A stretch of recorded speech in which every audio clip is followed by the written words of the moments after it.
Hi everyone and welcome to Social Entrepreneurship in the Digital Age. This is Lecture 2. The topic of this lecture is Conceptualising Social Entrepreneurship, Social Innovation and Social Enterprise, all of which are key concepts that flow through the whole of this unit.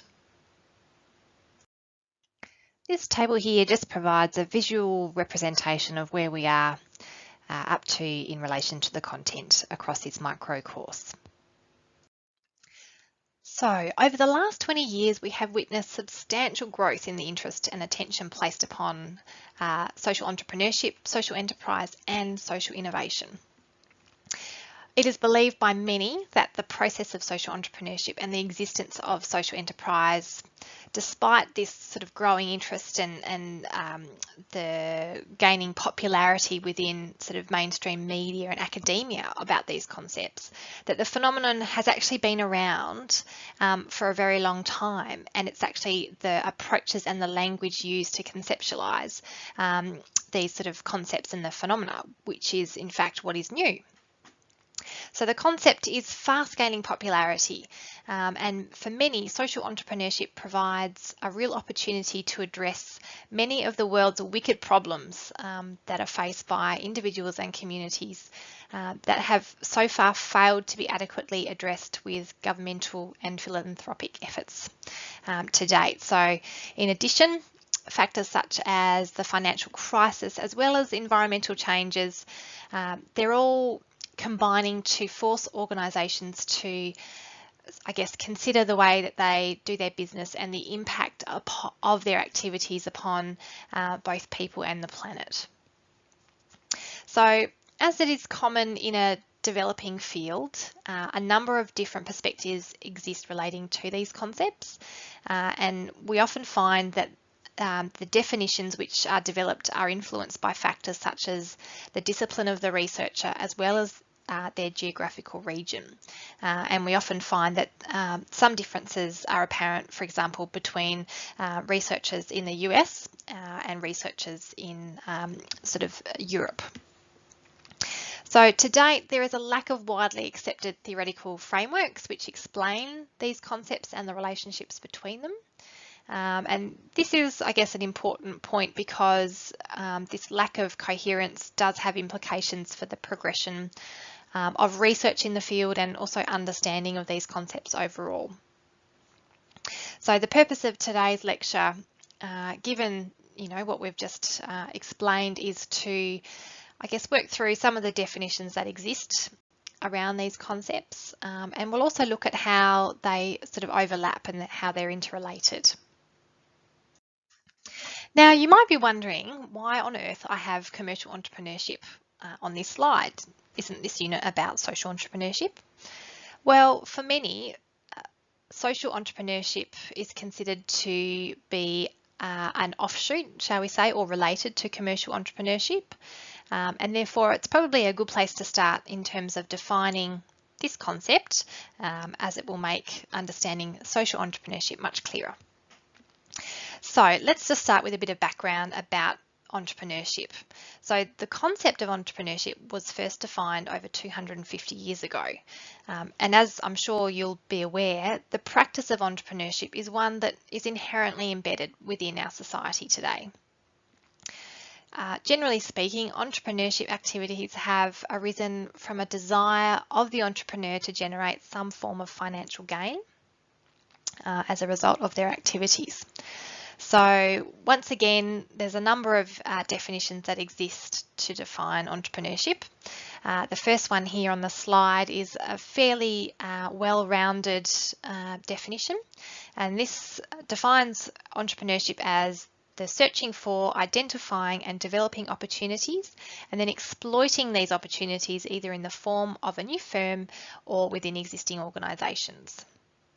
So that's one definition. Other authors also conceptualise entrepreneurship as involving the pursuit of opportunities beyond the tangible resources currently controlled. So, being quite creative about their activities in, conditions of resource scarcity. And obviously this then involves the need to be able to think innovatively as well. in terms of activities and resource combinations. And we'll speak more to this later on. So broadly speaking, it is generally believed that the outcome of entrepreneurship is the advancement of the economy as a whole.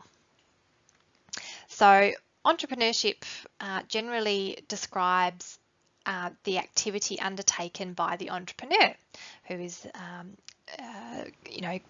conceptualized often to be sort of like a hero type individual. According to Drucker, an entrepreneur is a person that always searches for change, responds to it, and exploits an opportunity. And also the definition there by Dyson et al. 2010, an entrepreneur identifies and pursues opportunities, mobilizes resources, creates value, takes risks, and thinks innovatively.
So now that we've defined commercial entrepreneurship, let's move on to social entrepreneurship. Since the early 2000s, research into social entrepreneurship has flourished, and it's certainly becoming much of a buzzword. And I'm sure that you're all aware of having read something about social entrepreneurship in a newspaper or a magazine, or even, visiting social enterprises in your communities. Although we've seen an increasing level of interest in social entrepreneurship, we are yet to reach a consensus on the definition of this phenomenon. So, for example, one article by Dyson et al. 2010 counted 37 different definitions of social entrepreneurship or social entrepreneurs. So what this tells us is that it is an emerging field, and much debate still exists around the definition of social entrepreneurship. It's a highly complex phenomenon, which makes it therefore difficult to define. So social entrepreneurship, as the term implies, is considered to be a particular type of entrepreneurship, which is why we had the commercial entrepreneurship slide before this one. So for some, it represents one end of an entrepreneurship scale, where it encompasses a focus or an emphasis which differentiates it from mainstream commercial entrepreneurship. And we'll unpack this emphasis as we go through this lecture. So, as with the definition of entrepreneurship, social entrepreneurship is generally considered to be a process of creating value by combining resources to exploit and explore opportunities to create social value by stimulating social change or meeting social needs. So, as you can see from that definition, similarities exist with the definition of commercial entrepreneurship relating to the process of combining resources and exploiting opportunities. Now, the key difference you might be noticing here is the emphasis placed upon the creation of social value and social change or meeting social needs. So in this sense, social entrepreneurship can be considered to combine the resourcefulness of traditional entrepreneurship with a mission to change society. So whilst commercial entrepreneurship may focus upon breakthroughs and new needs in a sort of a market context, social entrepreneurship focuses upon addressing existing and long-standing needs, societal needs through innovative approaches. The second definition on the slide captures another element of social entrepreneurship, the use of some vehicle in the form of a new or existing venture through which to deliver social impact. So this definition by Zara et al. 2009 defines social entrepreneurship as the activities and processes undertaken to discover, define and exploit opportunities in order to enhance social wealth by creating new ventures or managing existing organisations in an innovative manner. So once again, this aligns somewhat with the definition of commercial entrepreneurship, which does have a focus in there upon, the creation of a sort of a new firm, which is, we saw in one of the definitions on the previous slide. So common themes across all definitions of social entrepreneurship include the focus upon creating sustainable social change. And this requires the ability to be able to balance a profit-oriented focus or a value acquisition focus with a primary focus upon social value creation, which is a value creation focus.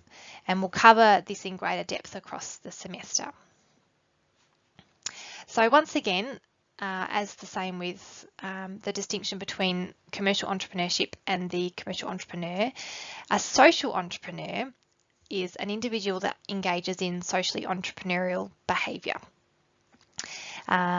So whilst a social entrepreneur is generally considered to be an individual, some conceptualisations actually also include groups, networks or organisations who seek sustainable and large-scale change.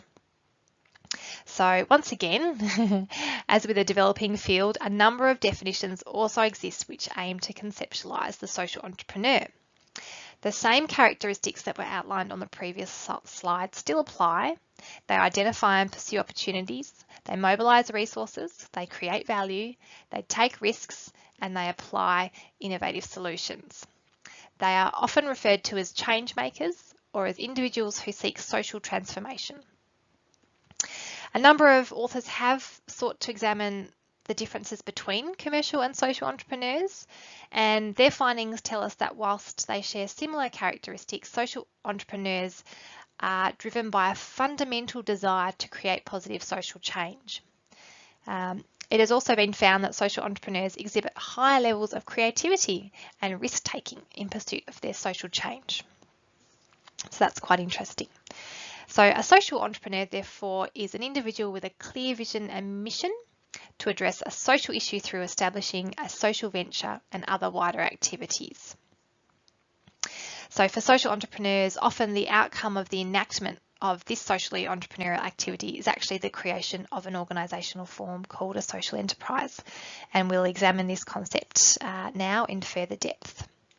Before we do that though, it's important to note that socially entrepreneurial activity is not confined to any one area or sector of society. So we're not only, social entrepreneurship doesn't only occur within the non-profit sector. It can actually occur across the, the non-profit or often referred to as the community sector, the business or even government sectors. Because don't forget, it's about the activity and about the process and about, I guess, the meaning and the intention behind the activities.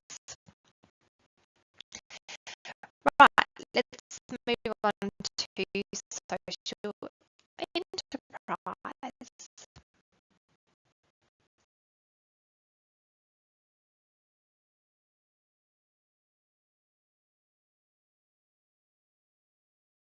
So the term social enterprise has become rather a buzzword And for this reason, you may have actually already come across the term in your travels. It's important to note here that often social enterprise is used interchangeably with the term social venture as well, and we do that in across this unit. So once again, social enterprise research is a developing field, and the interest in social enterprise has significantly grown over the last decade, and we're seeing an increase in incubator and support organisations for social enterprise and social entrepreneurs, as well as the development of even new academic journals in this space. Now, there are a number of different definitions of social enterprise that exist within the literature, and these differences are in part determined by the geographic region of the researcher, as well as their background as well. Now, in this unit, we have adopted the definition developed as a result of the phases study of Australian social enterprises, which was a joint initiative between social traders and the Australian Centre for Philanthropy and Non-Profit Studies at QUT. So according to this study, a social enterprise can be defined by 4 different characteristics, and they are listed there on the slide for you. So the first point, the first, I guess, defining feature is that they are led by an economic, social, cultural or environmental mission consistent with a public or community benefit. And this is important because often we only hear the word social being used within definitions of social entrepreneurship and social enterprise, but this definition does sort of break down the different categories in which these sorts of benefits might accrue. The second characteristic there is that they trade to fulfill their mission. And this means that they engage in the organised trade of goods and services, and that the activities undertaken to be able to create and trade these goods and services take up a fair bit of energy of the enterprise. So it's very organised, it's very considered, it's got processes in place. It's more than simply just selling mints out of a cardboard box on counters. There's actually a lot of business sort of processes that have to be implemented in order for them to trade successfully. The next characteristic is that they derive a substantial portion of their income from trade. And the phases study actually have some determinations about the proportion required.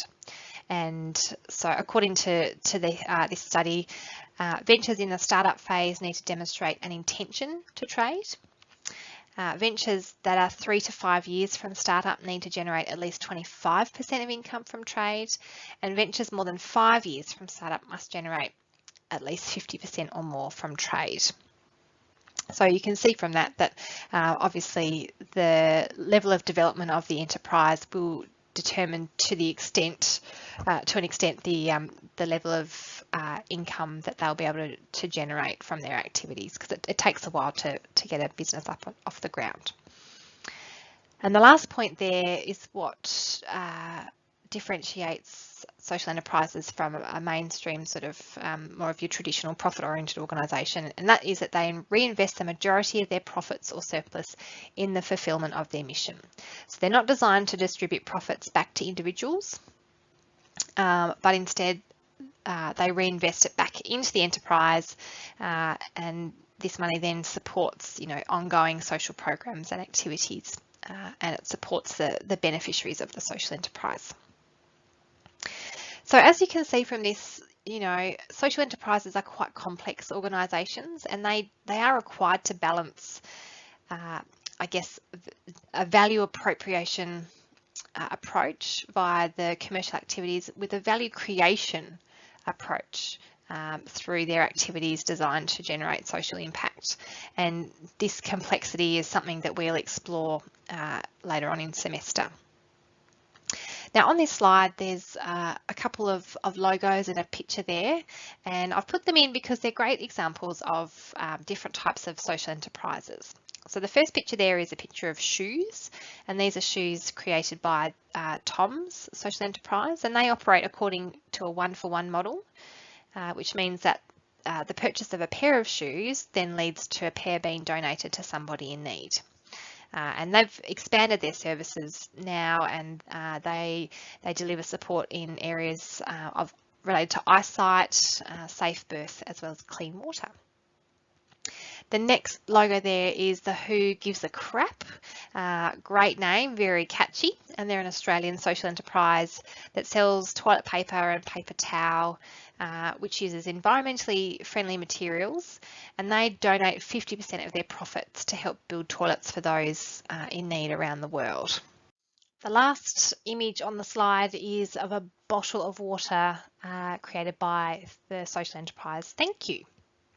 And they're perhaps best known for selling water, ethical water, I guess, but they have since expanded their product range into selling baby products as well as food and household items as well. So Thank You is a business that is owned by the Thank You Charitable Trust, which is a registered charity entity. And after the costs are taken care of, they commit 100% of their profits to the trust, which then distributes the funds around the world to different types of projects relating to things like food, water, health, and sanitation. And once again, they're a social enterprise that they're a great example of how you can scale your activities to enhance your reach, I guess, and the impact that you make. Now, the final thing to understand about social enterprises is that they're not confined by sector. So whilst they perhaps most commonly might emerge within the community sector or within sort of the non-profit sector, they don't necessarily have to be a non-profit to be a social enterprise. So there are a number of businesses, profit-owned businesses, which are classified as a social enterprise, and even in some instances, government agencies have sort of set up entities which also classify as a social enterprise. So this figure here is the sustainability spectrum, and it's been adapted from ALTA 2007. And we've included it in this lecture because it provides a great visual representation of the spectrum of different organisational types that exist between a traditional non-profit and a traditional for-profit organisation. So you can see underneath the boxes there that on the left-hand side, the organisations in the area shaded in blue have a focus upon social value creation and social sustainability, and the organisations in the grey shaded area tend to be more focused upon economic value creation and economic sustainability. And so let's work through the different types of organisations here, and we can look at where the potential for social enterprise exists within this spectrum. So if we start at the left-hand side to the traditional non-profit. So traditionally non-profits are obviously very focused upon creating social value and supporting sort of vulnerable people in the community. They generally are reliant upon government sort of funding, external funding, and they don't necessarily, or they don't traditionally have any sort of focus upon generating their own income through any sort of trading activity. Then if you move along, we're seeing more and more non-profits now start to think about generating income through trading activities. And so this sort of next level indicates the first step towards, I guess, this being a fully sort of social enterprise model in the sense of being mostly self-sufficient. But non-profits here might be starting to provide goods and services which are for sale, but at this point they don't constitute a major focus of their organisational activity. So it still might be very much to the side of their core focus, which is creating social value for their beneficiaries. But having said that's the first step to working towards a social enterprise sort of model. And so the next box there, the non-profit funded mainly or wholly by market trading, is much more aligned with a social enterprise model, and we've seen from the definitions provided earlier from the phases study that social enterprises engage in organised trading activities, and the majority of their profits are reinvested back into the enterprise. And so social enterprises, a large proportion are non-profit organisations, and they are seeking that level of self-sustainability through their trading activities.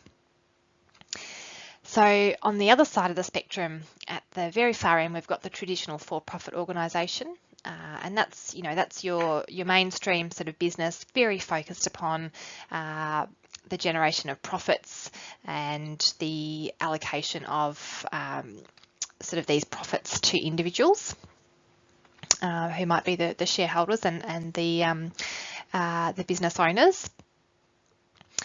Now, if we move along one space there, we're seeing a lot more organisations beginning to practice social responsibility, and this is in part being driven by consumers who are wanting to see organisations accept greater responsibility for, I guess, the communities in which they're operating. And so we're seeing a lot more businesses sort of start to do things like support community groups or provide funding or donations to non-profit organisations or organisations creating benefit in communities as a way of illustrating their sort of social responsibility. And so this greater inclusion of focus upon I guess social value creation is why these sorts of organisations fit into this sort of area where there is potential for social enterprise, because once again it's sort of it's the first step to incorporating a greater emphasis upon social value creation and balancing that with economic value creation, which sort of sits at the core of social enterprise. And the next one there, socially responsible business. So socially responsible businesses are willing to forsake profits or even make substantial financial contributions rather than necessarily distributing earnings privately. And they'll frequently place social goals in their corporate mission statements. And an example, I guess, here is B corporations. And so B Corps, they successfully, I guess, fulfill standards for social and environmental performance, accountability and transparency. And only for-profit enterprises can apply for B Corp certification. So that's one example of a socially responsible business, but it's important to note here that B Corps don't necessarily have to be social enterprises, and a social enterprise can be a profit-oriented business without necessarily being a B Corp. So once again, this spectrum just sort of illustrates the variance of different types of organisational forms and where the potential for social enterprise sort of exists. And looking at this, we can sort of see that social enterprises really sort of sit in the middle of this spectrum. They're sort of a combination of, I guess, the values and the goals of a traditional non-profit and the values and the goals of a traditional for-profit.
So the last concept we'll cover in this lecture is that of social innovation, and it is one concept that is strongly entwined within definitions of social entrepreneurship.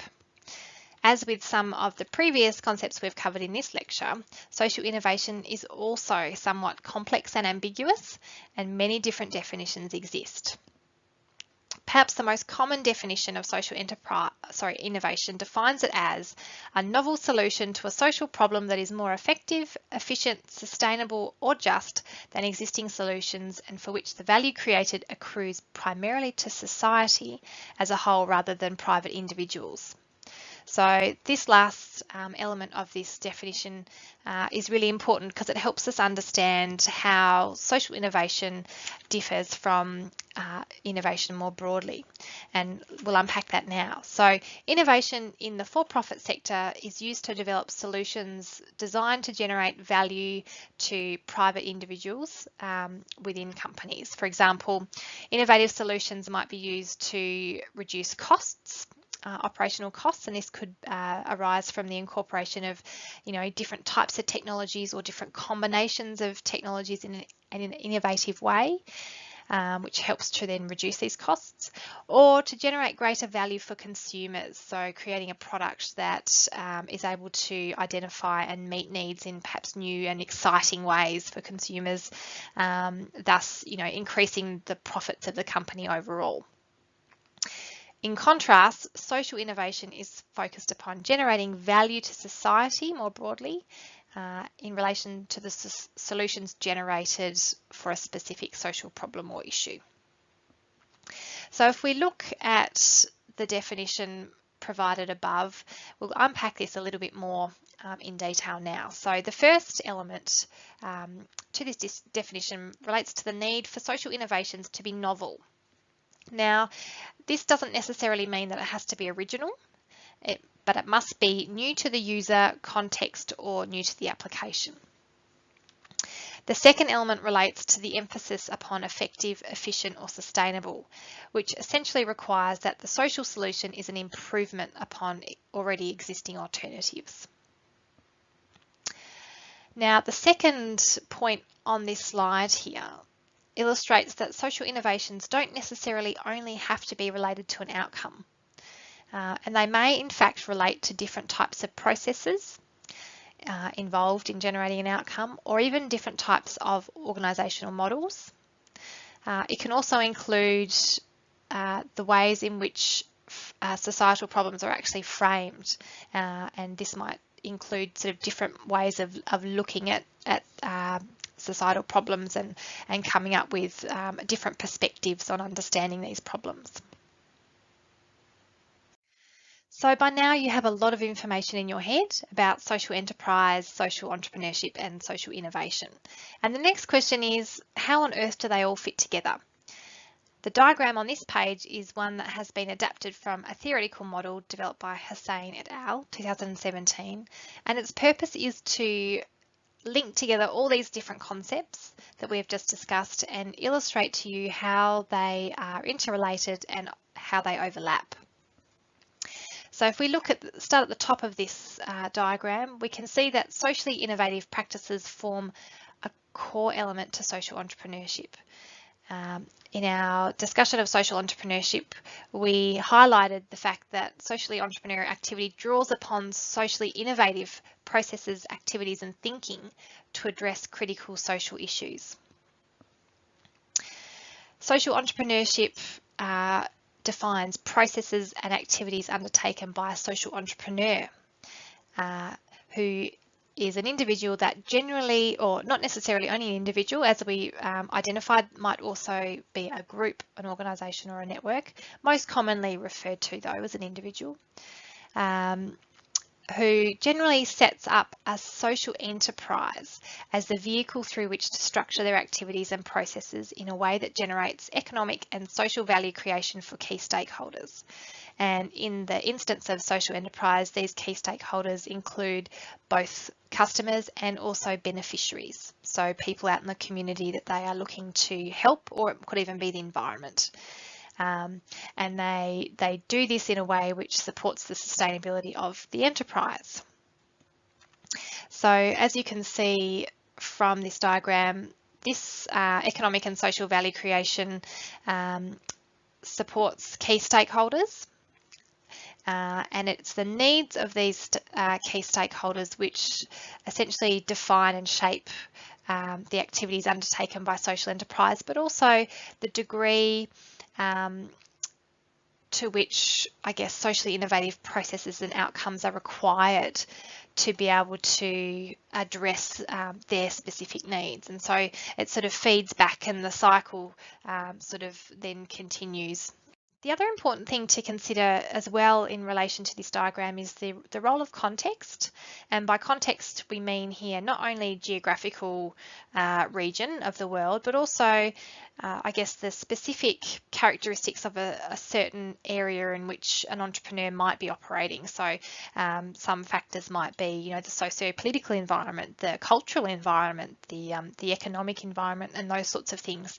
And we actually touch upon that in a lecture next week. But context, in this sense, will have an influence upon socially entrepreneurial behaviour. It will have an impact upon the needs that key stakeholders have and the issues faced by communities in certain areas. And obviously, depending on what needs exist and what existing solutions have been developed around those needs, this will then shape the types of innovative, I guess, processes and outcomes that are needed to effectively address the needs of sort of key beneficiaries.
So, what are some of the take-home messages from today's lecture?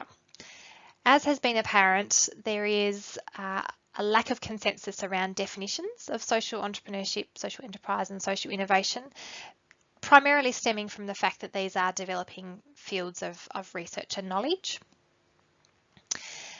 We have identified how social entrepreneurship and entrepreneurship are similar but also differ, and from that examination we determined that social entrepreneurship is differentiated because it has a focus upon positive social outcomes, which rely upon innovative processes and thinking.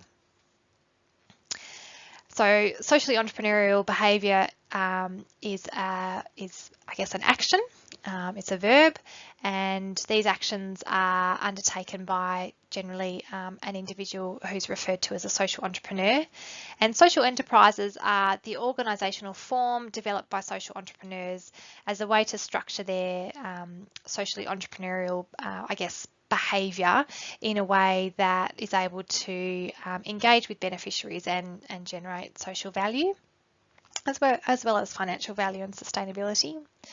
And we sort of touched upon the complexity that's inherent within social entrepreneurship and social enterprise that revolves around, I guess, their hybrid nature, which requires for them to consider and balance quite conflicting objectives. So one being the need to create positive social outcomes, and the other being the need to engage in trading activities with the goal of supporting their economic sustainability.